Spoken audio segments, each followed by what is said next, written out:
Eh bien, écoutez, je vais me présenter à vous pour ceux qui ne me connaissent pas.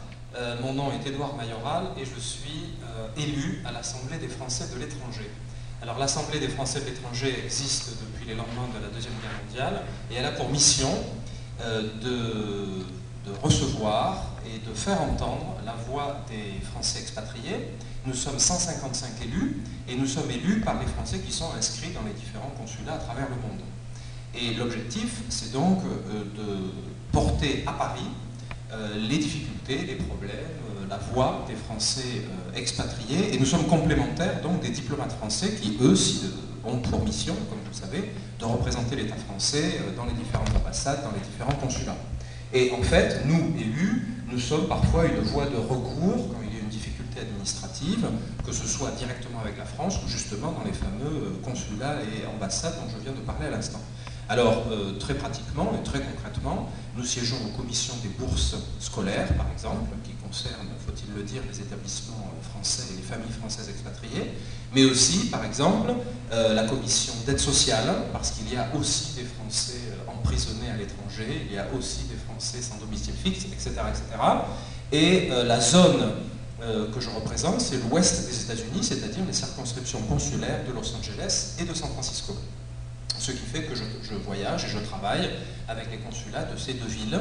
Je me rends donc à l'ambassade aussi, évidemment, une ou deux fois par an, et puis aux sessions plénières de l'Assemblée des Français de l'étranger. Donc l'Assemblée des Français de l'étranger se réunit à Paris, sous la présidence du ministre des Affaires étrangères. Et nous travaillons en commission. Moi, je siège à la commission des affaires culturelles et de l'enseignement. J'ai siégé avant la commission des lois. Et l'objectif, c'est évidemment de faire entendre auprès des sénateurs des Français de l'étranger, qui sont au nombre de 12 et qui siègent au Sénat, au Palais du Luxembourg, eh bien, les difficultés, les problèmes des Français de l'étranger. Très pratiquement, ça veut dire que quand une loi est votée en France, eh bien, nous nous assurons que les sénateurs des Français de l'étranger, absolument, il y a de la place même jusqu'au premier rang, venez, eh bien, que les Français de l'étranger sont entendus et que des amendements ou des adaptations à la loi sont faites pour y incorporer la réalité des Français de l'étranger. Et c'est vrai pour les écoles, mais c'est vrai aussi pour les questions fiscales, c'est vrai pour l'état civil dans les consulats, etc.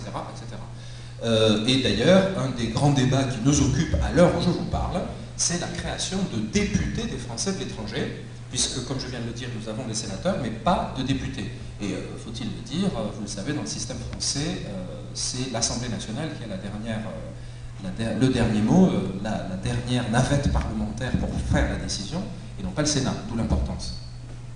Et donc, dans la commission dans laquelle je siège, une des questions qui nous intéresse au premier titre, ce sont les écoles, comment les faire fonctionner, comment les faire prospérer, comment s'assurer que l'agence de l'enseignement français à l'étranger, eh bien, a les moyens de subvenir aux besoins de ces écoles, à leur rayonnement, leur capacité d'accueil, aussi bien pour les Français que pour les locaux dans les différents pays où ces écoles sont installées.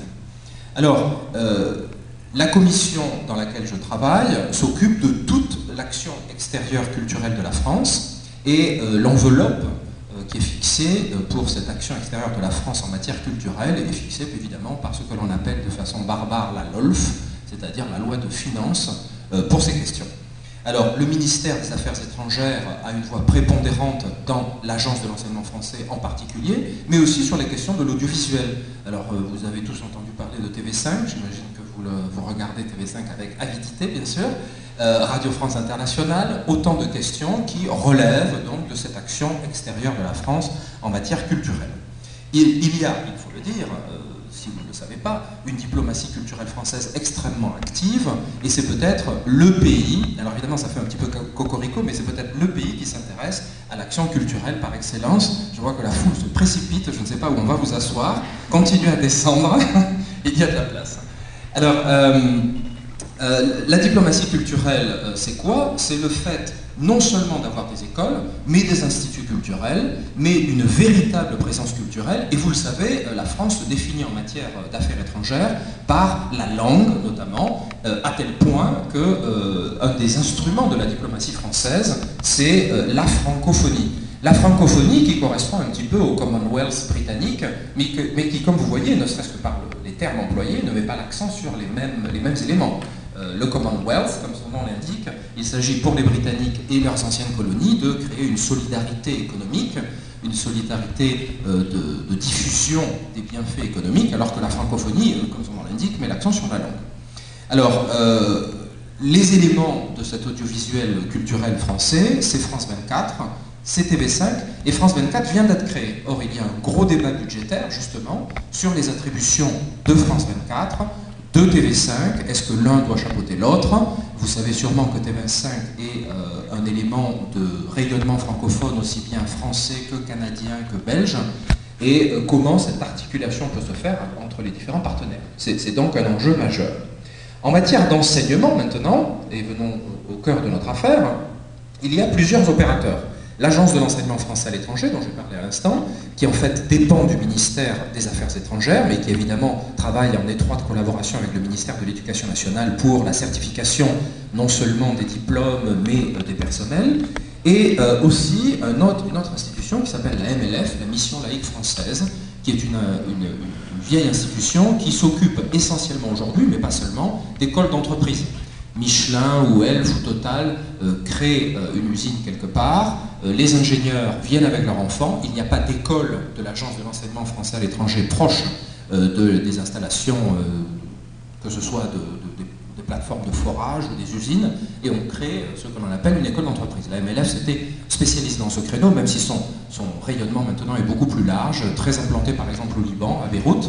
Et puis le troisième opérateur de l'éducation nationale à l'étranger, c'est le CNED, le Centre national d'éducation à distance, qui justement pallie au manque que les deux systèmes précédents ne peuvent totalement couvrir. Je pense notamment aux familles qui se trouvent loin de toute école et qui, par le biais de l'éducation à distance, peuvent quand même bénéficier de ces cours corrigés donc par des professeurs installés en France. Alors quel est un peu l'état des lieux des écoles françaises à l'étranger? Eh bien, il y a 254 établissements français à l'étranger, à travers le monde, et un peu plus de 30 aux États-Unis. Alors, il y a une augmentation des effectifs, c'est-à-dire du nombre d'élèves inscrits dans ces établissements. En 2006, il y a eu un plus de 5000 élèves, ce qui est une augmentation considérable. Et en 2007, cette augmentation ne s'est pas démentie, il y a aussi 5000 élèves supplémentaires, dont 4000 Français. C'est dire si ce système attire beaucoup les Français, et même si dans certains pays, et c'est le cas aux États-Unis, attire notamment et tout particulièrement, et en fait très largement, les populations locales. Alors, le premier problème de l'Agence de l'enseignement français à l'étranger, c'est la programmation immobilière, c'est-à-dire qu'il faut trouver des locaux, il faut agrandir les locaux, et l'Agence de l'enseignement français à l'étranger fait un gros effort là-dessus, tout à fait considérable, 200 millions d'euros sur 3 ans.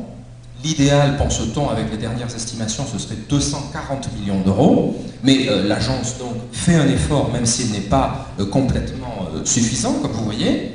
Et puis, l'autre grand élément, c'est évidemment ce que l'on appelle la prise en charge en terminale. Alors, cette prise en charge en terminale a été appelée par le président de la République la gratuité. Alors, ce n'est pas le terme administratif. On parle de prise en charge en termes administratifs et non pas de gratuité. Alors, pourquoi cette différence? Eh bien, pour une raison simple. C'est qu'en réalité, la prise en charge en terminale cette année, l'année en cours, et en première et terminale l'année prochaine, n'est pas un droit, ce n'est donc pas une gratuité nécessairement acquise, alors que les bourses scolaires, elles sont un droit. N'importe qui peut faire un dossier de bourse scolaire, ce qui ne veut pas dire que vous obtenez des bourses scolaires, mais c'est un droit quant à la démarche auprès du consulat pour obtenir ces fonds. Et puis vous pouvez obtenir, comme vous le savez sûrement, eh bien 100% de remboursement de frais, ou 50, ou 25, ou 75, en fonction des revenus de la famille.